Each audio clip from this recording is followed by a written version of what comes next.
अर्थव्यवस्था के इस पूरे चक्र को संभालने की, इसे सुरक्षा देने की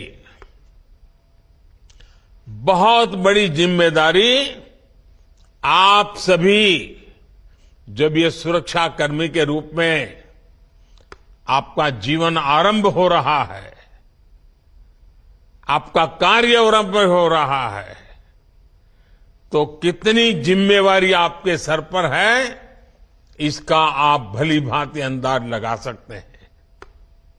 मेरे परिवारजनों, 9 साल पहले आज के ही दिन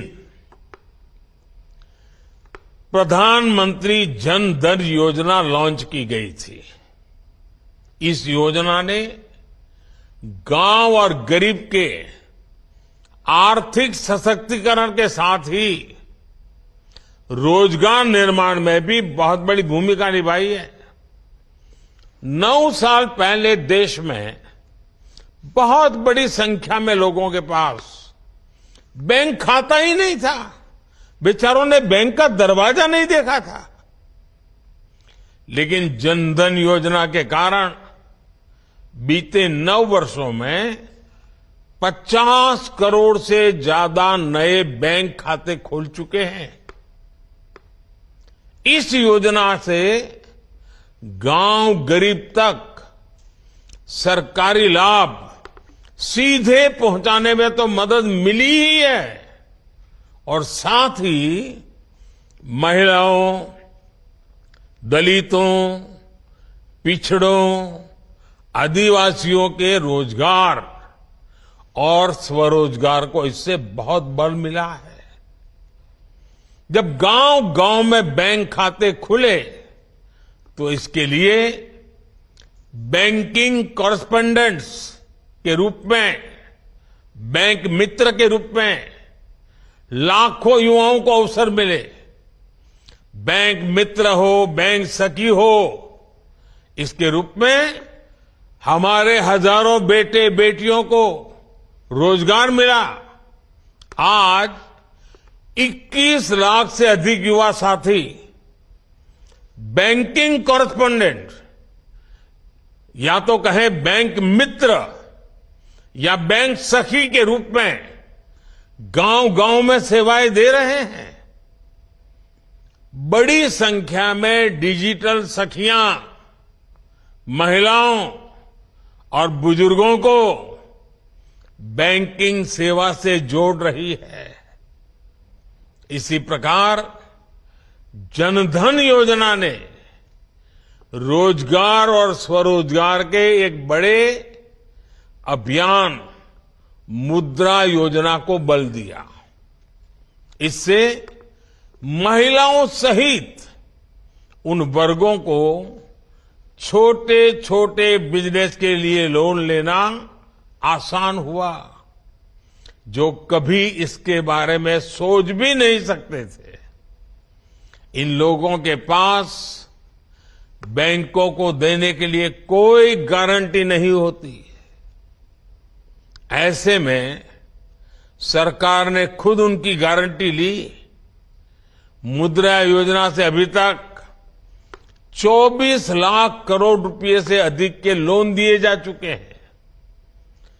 इसमें करीब 8 करोड़ साथी ऐसे हैं जिन्होंने पहली बार कोई बिजनेस शुरू किया है, अपना काम शुरू किया है। पीएम स्वनिधि योजना के तहत करीब करीब 43 लाख स्ट्रीट वेंडर्स को, रेहड़ी पटरी वाले जो लोग होते हैं ना हमारे, पहली बार बैंकों से बिना गारंटी का ऋण स्वीकृत हुआ है।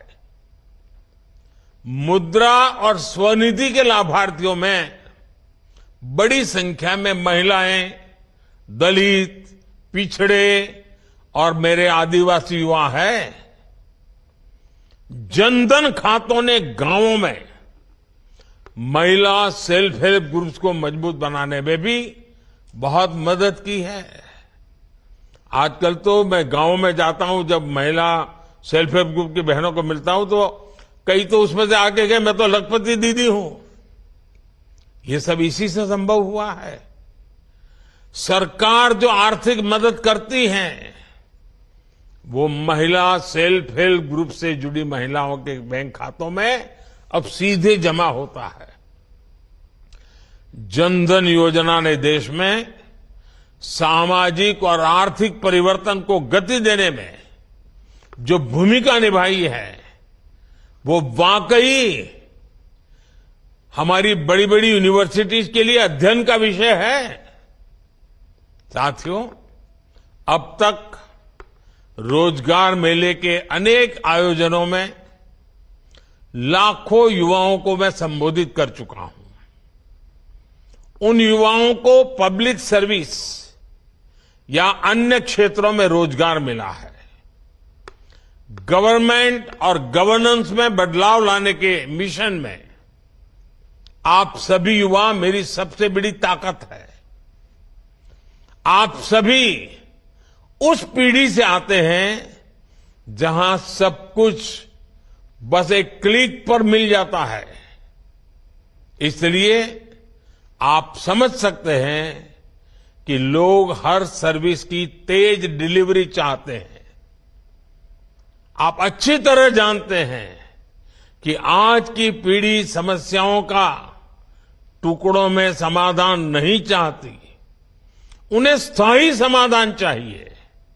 इसलिए पब्लिक सर्वेंट्स होने के नाते आपको ऐसे फैसले लेने होंगे, ऐसी जिम्मेवारियां निभानी होगी, हर पल ऐसे तैयार रहना होगा जो लंबे समय तक लोगों के लिए फायदेमंद हो।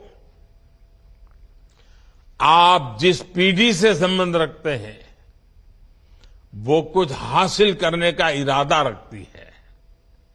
ये पीढ़ी किसी का फेवर नहीं चाहती, वो बस ये चाहती है कि कोई उनके रास्ते का रोड़ा ना बने। इसलिए पब्लिक सर्वेंट्स के तौर पर आपके लिए ये समझना बहुत आवश्यक है कि सरकार जनता की आकांक्षाओं को पूरा करने के लिए हमेशा जनता की सेवा के लिए है। आप ये समझते हुए काम करेंगे तो कानून व्यवस्था को बनाए रखने में भी आपको बहुत मदद मिलेगी। साथियों, अर्धसैनिक बलों में अपनी महत्वपूर्ण जिम्मेदारी को पूरा करने के साथ साथ आप सीखते रहने की प्रवृत्ति को भी बनाए रखें। आप जैसे कर्मयोगियों के लिए आई गॉट कर्मयोगी पोर्टल पर 600 से ज्यादा अलग अलग कोर्सेज उपलब्ध है, सर्टिफिकेट कोर्सेज हैं। 20 लाख से ज्यादा सरकारी कर्मचारियों ने इस पोर्टल पर रजिस्ट्रेशन कराया है। वो ऑनलाइन पढ़ाई कर रहे हैं, परीक्षाएं दे रहे हैं। मेरा आग्रह है कि आप सब भी इस पोर्टल से पहले दिन से जुड़ जाइए और पहले दिन से तय कीजिए मैं ज्यादा से ज्यादा कोर्सेज करूं, ज्यादा से ज्यादा सर्टिफिकेट कोर्स करूं, ज्यादा से ज्यादा सर्टिफिकेट प्राप्त करूं। और आप देखिए, जो सीखेंगे, जानेंगे, समझेंगे, वो सिर्फ एग्जाम के लिए नहीं है, आपके जीवन में उत्तम से उत्तम ड्यूटी करने के लिए है। एक श्रेष्ठ अफसर बनने का सामर्थ्य उसमें पड़ा हुआ है। साथियों, आपका क्षेत्र यूनिफॉर्म की दुनिया का है। मैं आप सबसे आग्रह करूंगा, फिजिकल फिटनेस में जरा भी कॉम्प्रोमाइज मत कीजिए, क्योंकि आपका काम समय के बंधनों में बंधा हुआ नहीं होता है। मौसम का हर मार आपको झेलना पड़ता है। फिजिकल फिटनेस ये आपके विभाग में काम करने वालों के लिए बहुत जरूरी है। फिजिकल फिटनेस से ही आधा काम तो यूं ही हो जाता है। अगर आपके ढंग से आप खड़े हैं तो कानून व्यवस्था संभालने में कुछ करना नहीं पड़ता है, खड़ा रहना ही काफी हो जाता है। दूसरा मेरा मत है, आपकी ड्यूटी में तनावपूर्ण पल बहुत बार आते हैं। छोटी छोटी बात में तनाव आ जाता है। योगा ये आपके जीवन में नित्य प्रैक्टिस होनी चाहिए। आप देखेंगे एक संतुलित मन आपके कार्य के लिए बहुत बड़ी ताकत देगा। योगा ये सिर्फ फिजिकल एक्सरसाइज नहीं है। स्वस्थ मन के लिए, संतुलित मन के लिए और आप जैसे लोगों की ड्यूटी में तनाव से मुक्त रहने के लिए ये जीवन का हिस्सा होना बहुत जरूरी है। साथियों, देश 2047 में जब आजादी के 100 साल मनाएगा तब आप सरकार में बहुत उच्च पद पर पहुंचे होंगे। ये 25 साल देश के और ये 25 साल आपकी जिंदगी के कितना अद्भुत संयोग है। अब मौका आपको नहीं गंवाना है। अपनी पूरी शक्ति सामर्थ्य जितना उसका विकास कर सकते हैं करिए, जितना ज्यादा समर्पण कर सकते हैं करिए, जितना ज्यादा जन सामान्य के जीवन के लिए अपने जीवन को खपा दें। आप देखिए जीवन में एक अद्भुत संतोष मिलेगा, एक अद्भुत आनंद मिलेगा और आपके व्यक्तिगत जीवन की सफलता आपको संतोष देगी। मेरी आपको बहुत शुभकामनाएं हैं। आपके परिवारजनों को बहुत बहुत बधाई है। बहुत बहुत धन्यवाद।